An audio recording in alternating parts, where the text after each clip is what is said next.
Hi everybody, this is Ryan Pancoast, and for tonight's painting I thought I'd try something a little different. The first thing I have is this artist panel. It's 5x7. It came with a smooth finish, but I took a note from Dave Palumbo and applied the gesso with a palette knife. So instead of a smooth surface, it's got this really distressed surface. You probably can't see it as is, but you'll see it in the final for sure. And the second new thing I'm doing is I'm going to do a pigment grab bag. So I've divided my pigments up between the reds, the yellows, and the blues, and I'm going to pick my pigments at random, and that will be my palette for tonight. Okay, so first off we got the blues. Ultramarine Violet, which isn't blue, but I snuck it in there. And we got the yellows.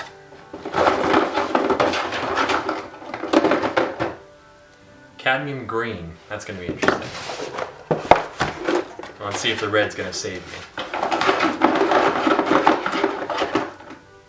Cadmium Red Light.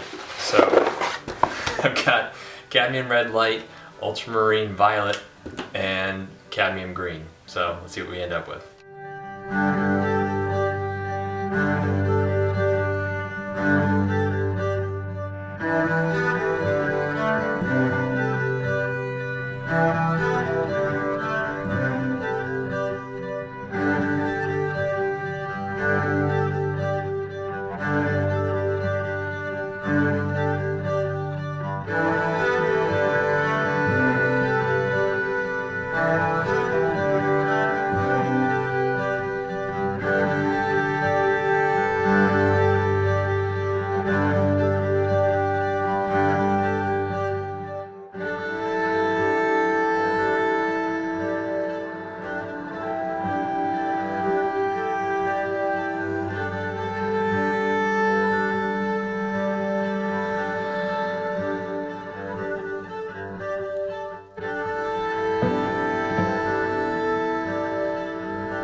Okay, so we're going to call this one done.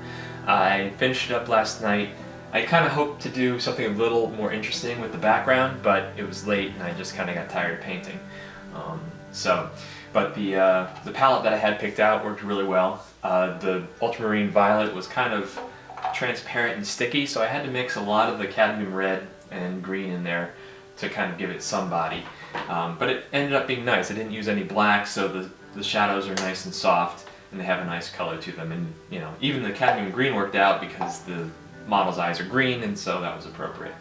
But you can kind of see that it doesn't really matter what tubes of paint you pick out. I mean, as long as you have the primary colors, or at least like representations of the primary colors, you can pretty much create a lot of naturalistic effects. Because it doesn't matter that I use cadmium green on the painting itself. It looks yellow because of the way I played it against the violet and the red.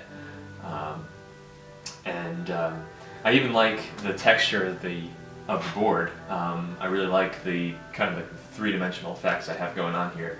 And so yeah, we're just going to call this one done. So I hope you like this video.